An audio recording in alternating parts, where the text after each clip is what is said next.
आज हम एक छोटी सी आगम कहानी से जानेंगे कि कैसे एक व्यक्ति मनुष्य रहते हुए व्रत नियम लेता है और बाद में उन नियमों को तोड़ने के कारण मेंढक योनि में चला जाता है।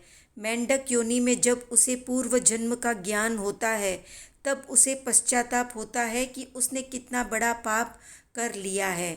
उसके बाद वो मेंढक क्या करता है जानते हैं इस कहानी में। एक बार भगवान महावीर का राजगृह के गुणशीलक उद्यान में पदार्पण हुआ। इस शुभ संदेश को प्राप्त कर राजा श्रेनिक अपनी विशाल राज्य रिद्धि के साथ प्रभु महावीर के दर्शनार्थ पहुंचा और पंचाभिगम को धारण करके दर्शन वंदन करने के पश्चात बड़ी विनम्र मुद्रा में भगवान के पास उपासना के लिए बैठ गया। उसी समय वहाँ एक देव भी अपनी दिव्य रिद्धि के साथ प्रभु की उपासना में पहुंचा, जिसकी रिद्धि द्युति कांति को देखकर राजा श्रेनिक ने भगवान से पूछा, बनते ये देव कौन है? तब भगवान ने फरमाया, ये सौधर्म कल्प के दर्दुराव तंसक विमान में सुधर्म सभा के दर्दुर सिंहासन पर अपनी 4000 सामानिक देव और 4 अग्र महिषियों 3 परिषद सहित दिव्य भोगोपभोग को भोगने वाला देव है, जो दर्दुर था, मेंढक था।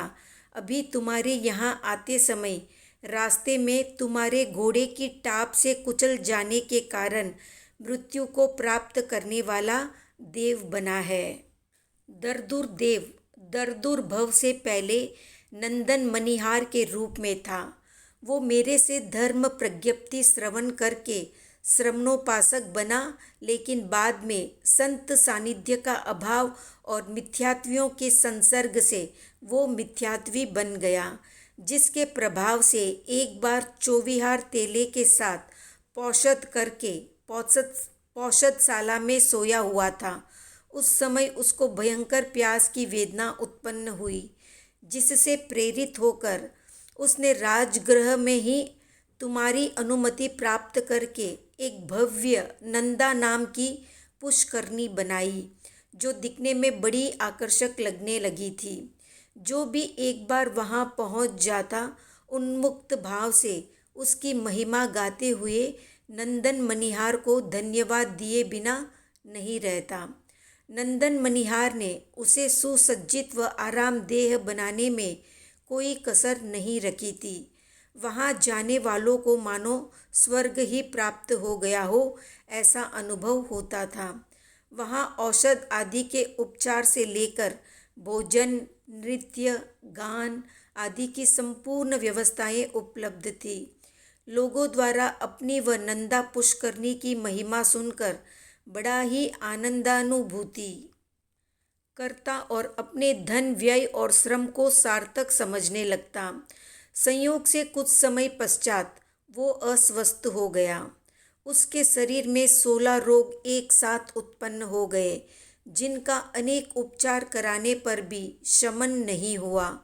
उस भयंकर पीड़ित अवस्था में भी उसके अंतर मन में वो नंदा पुष्करणी इतनी गहरी बस गई थी कि उसकी तीव्र आसक्ति के कारण उसने तिर्यंच आयुष्य का बंधन कर लिया और आर्त रौद्र ध्यान से ग्रसित होकर मरकर उसी पुष्करणी में मेंढक के रूप में उत्पन्न हुआ। वहाँ रहते हुए उस वाणी की महिमा लोगों द्वारा सुनते सुनते उसे जाति स्मरण ज्ञान उत्पन्न हो गया, जिससे उसे अपने पूर्व भव में ग्रहण किए हुए श्रावक के व्रतों का और उससे पतित होकर मिथ्यात्वी बनने व नंदा पुष्करणी बनाने और उसमें तीव्र आसक्ति से मेंढक बनने तक का प्रत्यक्ष अनुभव जाति स्मरण ज्ञान से होने लगा, जिसका तीव्र पश्चाताप करते हुए उसने पुनः उन व्रतों को ग्रहण किया और जीवन पर्यंत बेले बेले तप करने का भी संकल्प धारण कर जीवन यापन करने लगा। आगे भगवान बताते हैं कि इधर मेरा भी पुनः राजगृह में आना हो गया और ज्यों ही ये संवाद नगरी में प्रसारित हुआ, तब तुम्हारे सहित सारी जनता इस गुणशीलक उद्यान की तरफ आने लगी।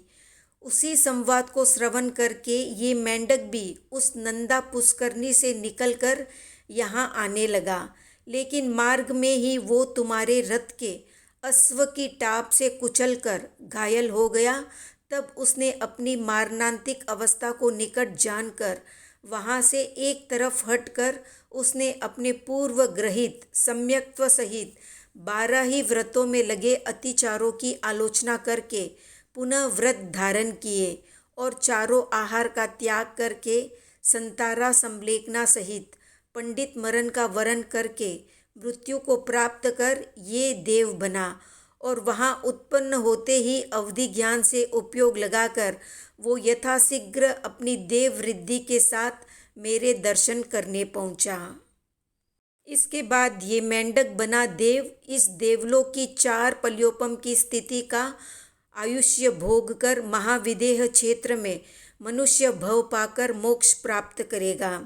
इसकी ममत्व बुद्धि ने ही इसे संसार में भटकाया। तो इस प्रकार एक छोटे से मेंढक ने अपने द्वारा तोड़े गए व्रत नियमों की आलोचना की और मेंढक रहते हुए ही उपवास, बेला इत्यादि करके अपने पाप कर्मों का प्रायश्चित किया और मेंढक योनि से मरकर एक रिद्धि संपन्न देव बना।